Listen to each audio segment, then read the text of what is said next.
ज़्यादा जो चौथी पारी उसमें से बच्चे कम चुने गए, तो क्या दिक्कत थी? ऐसा क्या वहाँ पे वो कमज़ोर बच्चे थे तो उनको तो ज़्यादा मौका मिला था, क्योंकि 3 पारियाँ थी, उसके बाद उन्होंने पेपर भी देखा था या पेपर उनका ज़्यादा टफ था, तो क्या दिक्कत हो सकती है? नमस्कार दोस्तों, मैं आपका दोस्त सुजान। तो आज अपन बात करने पटवार के लेटेस्ट अपडेट के बारे में। जैसे कि पटवार की भर्ती का रिजल्ट आ चुका था, तो काफ़ी सारे बयानेबाजी वगैरह हुई। तो जैसे आपको पता है, जो चौथे चरण में बच्चे हैं उनके साथ बहुत सारा अन्याय हुआ है। तो क्योंकि उनके जो नंबर है, माइनस मार्किंग ज़्यादा कर दी गई है, तो नॉर्मलाइजेशन को ढंग से अपनाया नहीं गया है।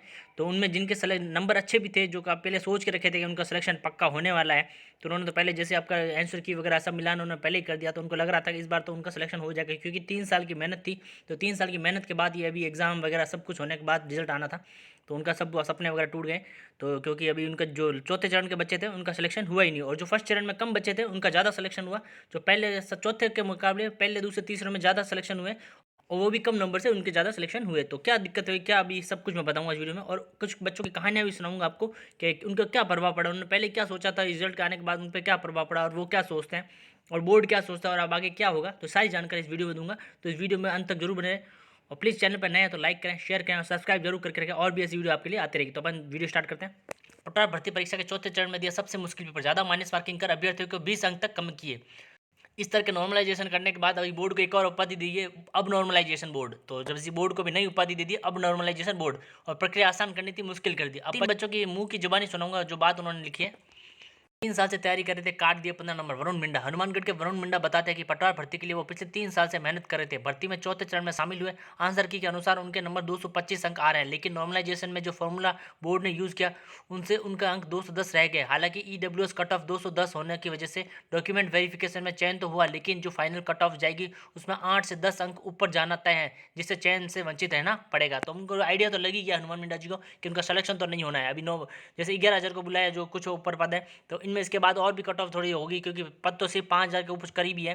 तो उसके बाद जो होगा, तो उनको थोड़ा आइडिया लग गया कि उनका सिलेक्शन तो नहीं होगा, चाहे कुछ भी हो, क्योंकि नंबर उनके भले 225 है, पर अभी जैसे नॉर्मलाइजेशन को अपनाया तो उनका नंबर अपने आप ऑटोमेटिक कम हो गया, और ये सिर्फ चौथे चरण वाले बच्चों के साथ ही हुआ है। तो ये थोड़ा सा अन्याय है। एक और शख्स की कहानी सुनाता हूँ। नंबर ज़्यादा, नॉर्मलाइजेशन ने डीवी से भी किया बाहर। सीकर निवासी बांसवाड़ा रहने वाले रविंद्र शर्मा बताते हैं कि वो 3 साल से लगातार सेल्फ स्टडी से मेहनत कर रहे थे। जब आंसर की जारी की और नंबर 226 आए, तो उम्मीद पूरी हो गई कि इस बार नियुक्ति मिल जाएगी, लेकिन अचानक नॉर्मलाइजेशन के बोर्ड के फैसले के कारण 208 हो गए और 18 नंबर कम कर दी गई। नियुक्ति तो दूर, डॉक्यूमेंट वेरिफिकेशन में भी चयन नहीं हुआ। तो इनके भी नंबर तो पहले बहुत अच्छे थे। तो नॉर्मलाइजेशन के सबको फायदा तो हुआ, कुछ बच्चों को जो उनको पहले दूसरे तीसरे चरण वालों को, पर जो चौथे चरण वाले और भी ऐसे बच्चे होंगे जिनको तो बहुत बड़ा घाटा हुआ है कि उनके नंबर जो थे वो बिल्कुल कम हो गए, वैकेंसी से वंचित रह गया। अब उनको फिर से मेहनत स्टार्ट करनी पड़ेगी, फिर से सब कुछ शुरुआत करनी पड़ेगी एक नई वैकेंसी के लिए। तो अब ये थोड़ा सा दुखदाई है, क्योंकि इतनी मेहनत करने के बाद अब आपको सिलेक्शन भी हो जाता है, फिर भी आप ज्वाइन ना कर पाए, तो आप समझ सकते हो इसके लिए कितनी बड़ी कुर्बानी उन्होंने दी होगी। परिवार की आर्थिक स्थिति कमजोर, फिर भी छोड़ने की तैयारी। पीली बंगा निवासी रजत जिंदल ने बताया कि परिवार की आर्थिक स्थिति कमजोर है, पापा दुकान चलाते हैं। इसके लिए रजत ने 2014 से 2019 तक नगर पालिका में 8,500 रुपये के मासिक वेतन पर नौकरी की, लेकिन विज्ञप्ति जारी होने के बाद नौकरी छोड़ दी। आंसर की से 210 अंक आए, लेकिन नॉर्मलाइजेशन अंक 195 हो गए। परीक्षा में चयन तो दूर, डॉक्यूमेंट वेरिफिकेशन भी चयन नहीं हुआ। 210 अंक आने के बाद 5 अंकों दूर प्रश्न के उत्तर चेंज होने से बढ़ जाने वाले थे, लेकिन अब उसका भी फायदा नहीं मिलेगा।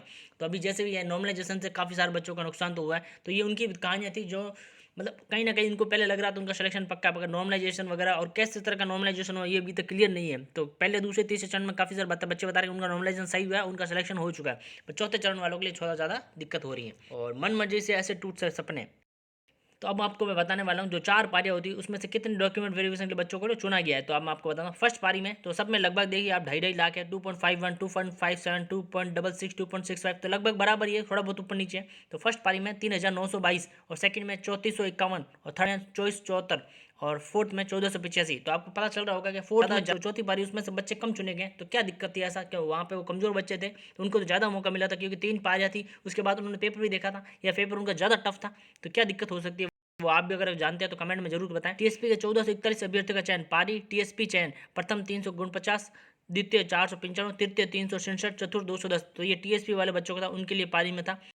अब मैं आपको नॉर्मलाइजेशन सिस्टम समझा लेता हूँ। मान ले पहले दिन पेपर कठिन था, तो अनुमान लगा कि पेपर में यदि कोई 70 नंबर लाया हो तो उसे 100 नंबर मान लेते हैं। दूसरे दिन सरल था तो उल्टा कर दिया जाता है, और 100 नंबर लाने वाले को 70 नंबर मान लेते हैं। इस प्रक्रिया में औसत निकाला जाता है, और जिस शिफ्ट में सबसे ज़्यादा अंक प्राप्त किए हैं उसके हिसाब से कम अंकों वाली शिफ्ट में अंक जोड़कर बराबरी पर लाया जाता है। ये होता है नॉर्मलाइजेशन। ये डेटा एक्सपर्ट और छात्रों के बातचीत आधार पर तैयार किया गया है। तो ये नॉर्मलाइजेशन जो नॉर्मल बच्चे भी जानते हैं, जो भी एग्जाम वगैरह वो उनको भी पता है नॉर्मलाइजेशन का कि उन्होंने क्या मान रखा है, तो इस तरह से नॉर्मलाइजेशन माना जाता है। बाकी अब अपन बात कर लेते हैं पटवार भर्ती परीक्षा के रिजल्ट पर विवाद बढ़ गया है। वजह है नॉर्मलाइजेशन पद्धति। 5610 पदों पर भर्ती के लिए कराई गई परीक्षा में 10.41 लाख परीक्षार्थी शामिल हुए। नॉर्मलाइजेशन फॉर्मूले में 3 पारी के स्टूडेंट्स के नंबर तो बढ़ गए, लेकिन चौथी पारी के अभ्यर्थियों को 15 से 20 नंबरों का नुकसान हो गया। अभ्यर्थियों का आरोप है कि नोटिफिकेशन में नॉर्मलाइजेशन रिजल्ट का कोई जिक्र तक नहीं किया गया। 23 से 24 अक्टूबर 2021 को परीक्षा 4 चरणों में कराई गई थी। परीक्षा के लिए 15.62 लाख ने आवेदन किया था। रिजल्ट पर हुए विवाद बाद राजस्थान कर्मचारी चयन बोर्ड ने गुरुवार देर शाम को एक्सपर्ट कमेटी से जांच कराने का भरोसा दिया है। दैनिक भास्कर ने पड़ताल की सामने आया कि बोर्ड ने पेपर की डिफिकल्टी लेवल को ध्यान में ही नहीं रखा और चारों शिफ्ट के बच्चों के औसत अंक को माध्यम रख दिया गया। इस स्थिति में दूसरे दिन चौथी पारी में परीक्षा देने वाले कैंडिडेट्स के 15 से 20 अंक कम हुए और डॉक्यूमेंट वेरिफिकेशन में सबसे कम अभ्यर्थी चौथी पारी से सेलेक्ट हुए। भास्कर ने बोर्ड अध्यक्ष हरिप्रसाद शर्मा को फोन किया, लेकिन उन्होंने कोई जवाब नहीं दिया। तो अभी तक से कमेटी तो बन गई है, अब देखते हैं क्या होता है। बाकी हो सकता है कि कुछ ना कुछ इसका सॉल्यूशन जरूर निकाला जाए। तो इन्होंने यहाँ जैसे आपने अंकित किया गया, तो इन्होंने जो डिफिकल्टी लेवल है उसको पहले उसने अपनाया ही नहीं है, सिर्फ नॉर्मलाइजेशन डायरेक्ट कर दिया, तो उसकी वजह से चौथी पारी वालों को बहुत ज़्यादा नुकसान। बाकी आप क्या सोच है न्यूज़ के बारे में, प्लीज़ कमेंट जरूर करें। और भी कोई समस्या है तो आप कमेंट कर सकते हैं, मैं आपको वहाँ जवाब दे दूंगा। तो बाकी अभी और भी जो लेटेस्ट अपडेट आते रहेंगे तो मैं आपको इस चैनल के माध्यम से पता चलता जाएगा। और प्लीज़ चैनल को लाइक करें, शेयर करें और सब्सक्राइब जरूर करें। धन्यवाद।